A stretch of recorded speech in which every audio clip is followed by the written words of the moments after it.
Okay, listen. Normally, when I do these videos, I am talking to the woman who has already left religion. Okay? I am talking to the woman who does not have one foot in church, one foot out. Both feet are out. Your entire body is out. You don't go to church anymore. You're not spending your time there anymore. You are done. And right now, you're navigating your life after religion. You are in the process of redefining what spirituality is for you and developing your spiritual practices. Okay, but this video, I want to talk to you if you have one foot in church, one foot out. All right, and the reason why I want to dedicate this video to you is because I am seeing more and more and more how this following thought process keeps people locked in to a situation, and by situation I mean a religion that they know that their soul is calling them to leave behind and elevate into something else. Okay, the thought is, and I should say it's actually a question. People will say, well, if I leave my religion, if I leave my church, what am I going to tell people? And here's what I want to say to you. Number one, I want to remind you that you're grown. Yep. I want to remind you that you're grown. You have autonomy. You don't have to tell anyone anything. You can get up and walk out and never return. And have your beautiful spiritual practice, whether you are using tarot, all right, whether you are into candle magic, moon magic, herbal magic, all right, whether you are practicing voodoo, all right, whether you are calling on the goddesses and gods of the Mamiwata voodoo, you don't have to tell anyone anything. Now, I know somebody's going to listen to that. You're going to listen to that and you're going to think, okay, what about my family? What about my friends? And I'm going to say, okay, what about them? That still applies. You still do not owe anyone an explanation. And this is one of the strong anchors that religion has used very well to keep people locked into that construct. Because it's been so easy to get people to push their autonomy, to give their autonomy away to some God out there, up there in the sky, sitting somewhere. All right. When you can apply that same logic to some God out there, then you take that same consciousness and you apply it just to people. So you give your autonomy away to people. You think you need permission from other people to make a decision. When you have autonomy as an adult, as a grown person, as a grown woman, to use your voice, to voice what you need, to voice what you desire, and to voice your decision. In whatever way that looks like for you. You can either choose to voice it or you choose not to voice it. Okay? Now, with that being said, I want you to now think about the people that are in proximity to you, people that you would consider to be in your circle, all right? And what could happen is they may see you, week after week, changing up your habits, where your habit no longer includes going to a church. Your habit no longer includes giving some tithes and offering to some church. Your calendar no longer includes volunteering at a church. Your calendar is now clear of anything that has anything to do with church. It's clear of all church functions.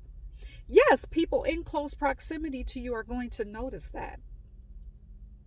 And now you, as an adult, you are going to have to determine, when questions come, You get to determine, okay, is this person asking me, okay, well, what's going on? I see, you're not coming to church. I see that you're no longer involved in this activity at church, at this. What's happening? You'll be able to determine, okay, is this person asking me because this is an interrogation? Is this person asking me because they're asking out of judgment? Is this person asking me this question because they really are genuinely curious? Regardless of what your intuition is telling you, again, it goes back to you have autonomy to choose how to respond. But I want you to focus on your exit. You do not have to announce that to anyone. You don't have to explain it to anyone. And this is not about you avoiding a conversation. Because what I see happening too is when people voice, or I should say when women voice, oh, what do I say to my family when I leave? They are getting advice to, well, you probably want to sit your family down and explain to them that religion no longer works for you. You're going to want to, include them in your decision. Include your circle in your decision. And I completely disagree with that, because your spirituality has nothing to do with anyone else. It's you. It's your practice. Your practice. Your path. Now, does your path, will it include you having, because we're in this physical body, so yes, you are in community, you are communicating with people out in the world. Of course, we know that. That's needless to say. It goes without saying. We know that. So yes, your identity, your energy, your frequency, it can impact other people, yes.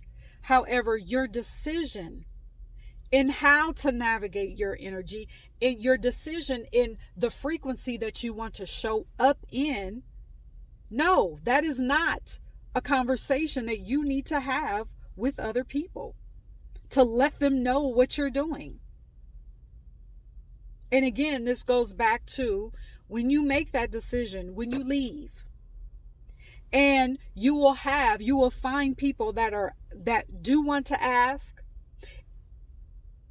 And again, you'll have to use your discernment to decide what energy are they asking you the question in? Is it to judge you? Is it to interrogate you? Or is it because they genuinely are interested in you, in what you're doing?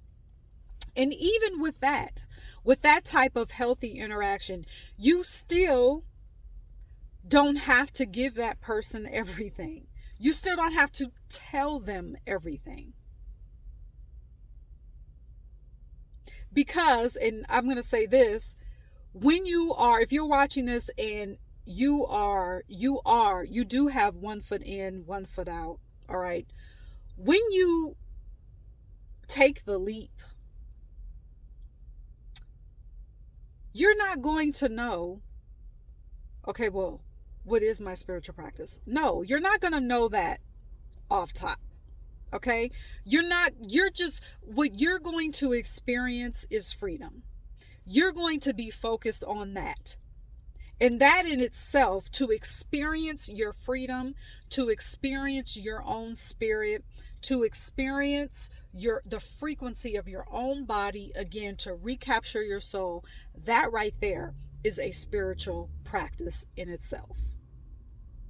Because here's a side note. Oftentimes we think, okay, spiritual practices, it means lighting up a candle, doing a moon spell, and all these performative things. And really, and this is why I talk about people needing to do nervous system recalibration after you leave religion and not just jump into a specific spiritual practice, because you will bring that religiosity over into your spiritual practice.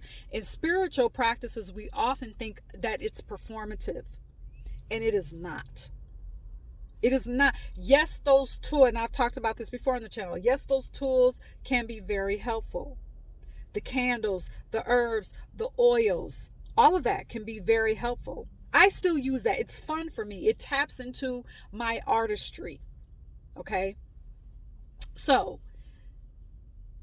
but you leaving, you recapturing your autonomy, you recapturing your sovereignty, you recognizing that you are autonomous, okay? That is a spiritual practice.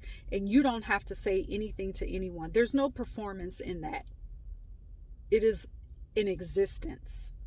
Your existence in your autonomy is a spiritual practice.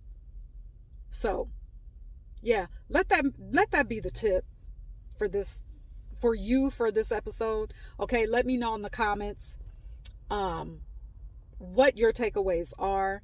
All right, let me know how you are navigating your spiritual practice. If you have discovered a new spiritual practice for yourself and you've been away for religion, let me know that in the comments as well.